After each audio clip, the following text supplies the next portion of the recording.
house featured here is known today as the Hawkins House.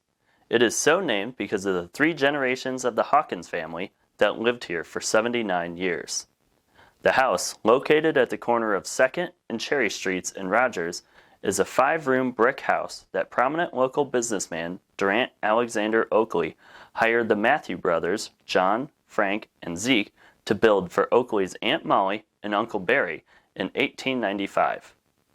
The house was built using soft, locally made brick, and the interior walls were made of bricks covered in plaster, 2 of which were trademarks of the Matthew brothers.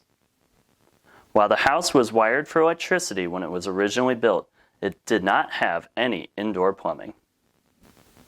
The house ended up being too small for the Oakley family, so they decided to sell it. It was sold on August 22, 1900 to F.C. Hawkins for $500.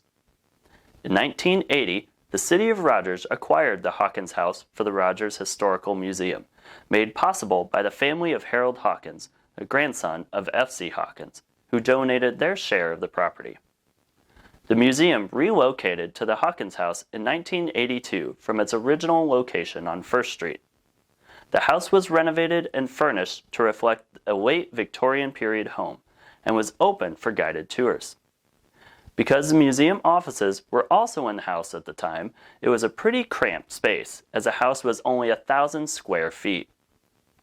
In 1987, the Key Wing was built adjoining the house, and the museum moved from inside the Hawkins House to the Key Wing. But the house remained open for tours.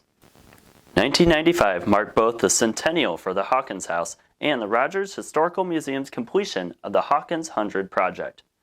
During the project, extensive research on Victorian homes was done, in addition to work on the house that included the reconstruction of the original porch, repainting the interior and exterior in the house's original 1900s color, installation of reproduction wallpaper and carpet, and the addition of some new furnishings.